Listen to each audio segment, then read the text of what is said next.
Good morning. Welcome back to Sow, Grow and Cook on this cold January day. It's not raining though, so I guess that's a bit of a bonus. Um, so what have I been doing this week? This week I've been doing a lot of January things. So what, you may ask, is a January thing? Well, for me, it's things like making marmalade. Um, they're selling Seville oranges at the local organic shop near Lampeter, and Seville oranges are really good. They've got sort of a bitter juice that really lends itself well to marmalade making. When you add the sugar, it gives a really rich, interesting, full taste.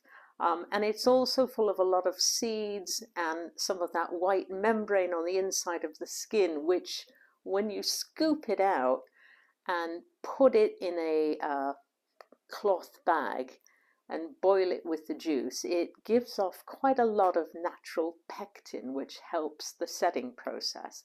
Okay, I'm not really going to be doing a marmalade making video today, but I just thought I'd tell you one of the things I was up to. It's quite a long-winded process anyway. There's quite a lot of chopping and boiling and straining, and if you're really interested in a marmalade making video, I will do one. Just let me know in the comment section below.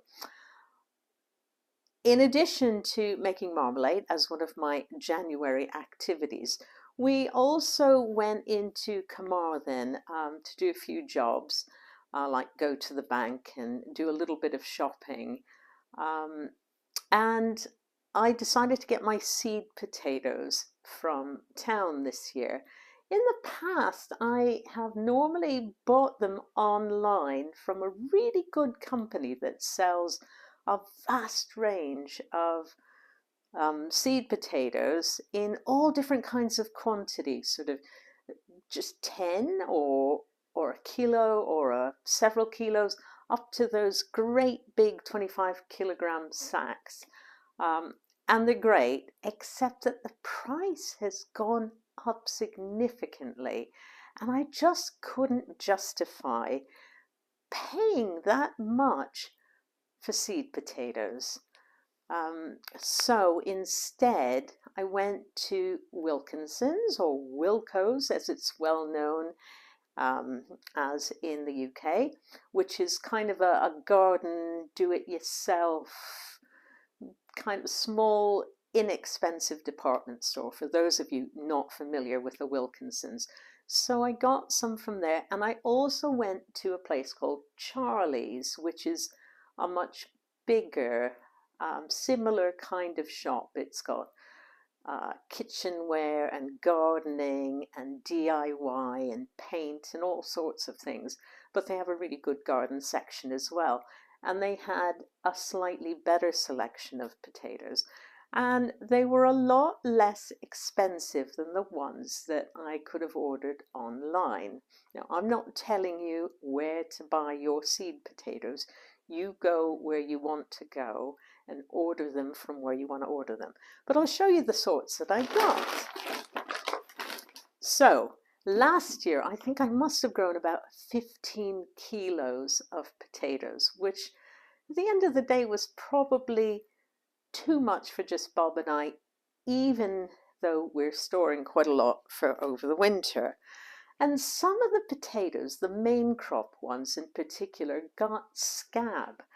And I've been doing some research to try and find out which potato varieties are scab resistant.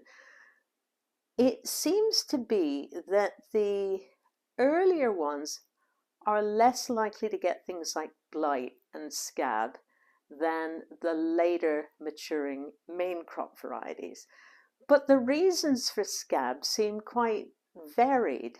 One bit of information I found said it was due to a bacteria. Another one said it was lack of calcium in the soil, and another one said it was a fungus. Okay, so apparently there's different kinds of scab, and I don't know why mine got scab. And the ones that didn't get them were the ones that were harvested earlier. The Charlottes, I grow Charlotte potatoes, which are a waxy salad type potato. So I got mainly Charlotte potatoes. So I got about 6 kilograms of those. And I got those from Wilkinson's, and they were £3 sterling money for 2 kilograms in weight. So I got 6 kilos of seed potatoes that are Charlotte potatoes, and they're a really good, waxy, sweet, lovely, smooth potato.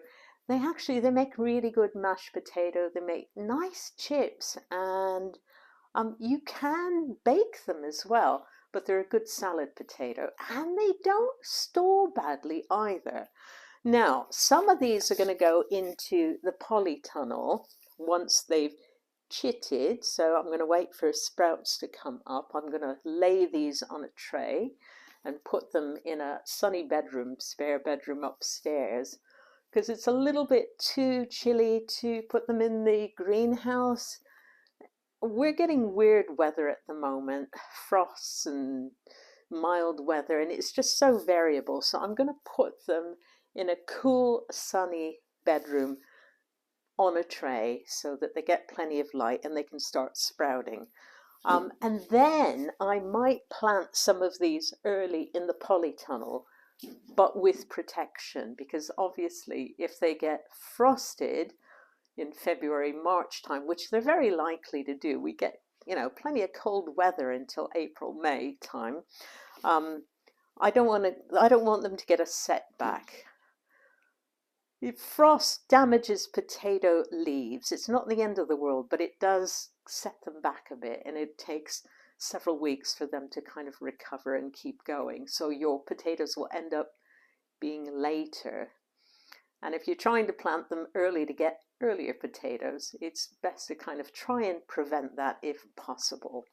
So I got 6 kilograms of Charlotte potatoes.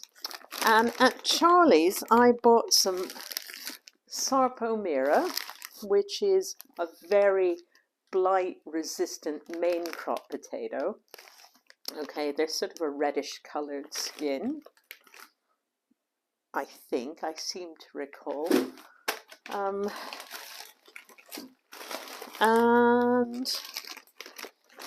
I got a variety called Orla, O-R-L-A, which is another main crop, but an early main crop, apparently. And they're meant to be a good disease-resistant variety as well. So 2 kilos of those, which is roughly £4 and a bit. Same again with the Sarpomera. So 4 times.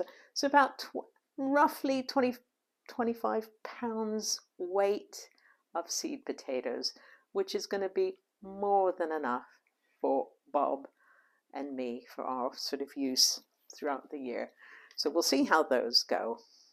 So one of my other January jobs in the last week or so was planting my sweet peppers and my aubergines or eggplants. I haven't done my chilies yet because I'm just waiting to get some chili seeds. And I've planted these peppers and the aubergines in little pots and put them in a cheap little electric propagator that I bought several years ago. And it just warms up the soil just enough to kind of get things going, to make germination a bit quicker, because they're notorious, peppers and aubergines, for being slow to germinate. So this has just helped. And let's go take a look and see how they're doing. I'm really pleased by how quick they've come on. So let's go have a little look. The little signs of life there, just starting there. Probably can't see that one so much. The aubergines are still taking their time, the eggplant, but look at the California wonder. They have really come up with a vengeance. I think it's just a matter of a couple of days before the other ones get going. In fact, I can see an eggplant seed starting to germinate there. They sometimes get this little fuzziness, which is not mold, although they can get that as well, and you need to keep an eye out for it. But they sometimes get this little bit of fuzziness just as they're starting to germinate. So we'll check back with them again in a week's time, and hopefully the sweet Marconi red will really be up, and the little California wonders will really be growing quickly. So other jobs I'll be doing this week is pruning this workhorse of our apple tree.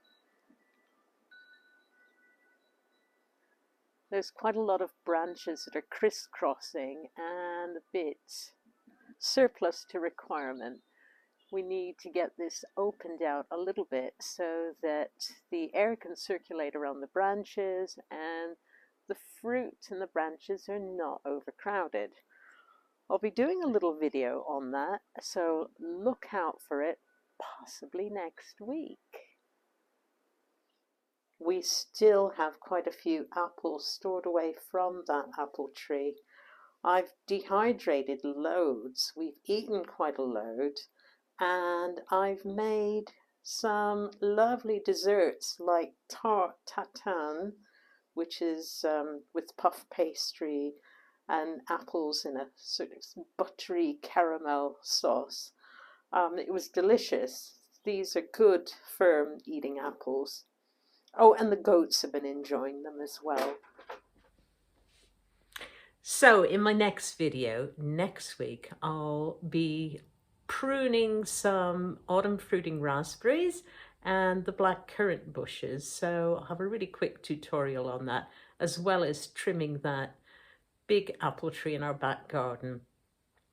I also hopefully will be planting some bare-rooted rose bushes that I bought earlier in the autumn, but they were only sent recently because we had a really warm beginning of the autumn and things didn't go dormant quickly enough for them to dig them up and send them as bare root stock. And then when they did send them, we had that really horrible cold spell, which meant I couldn't have planted them because the ground was frozen.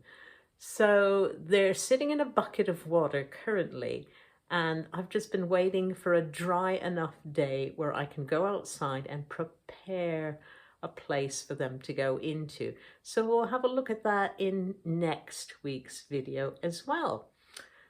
So that's all for today, but tell me in the comment section below, do you have a list of January jobs that you do each year, or what are you up to this week? Do you do gardening preparation or just a lot of cooking, or are you still recovering from Christmas and some of the cold weather we've had? And once again, thank you very much for watching Sow, Grow and Cook. Hope to see you again next time. Bye for now.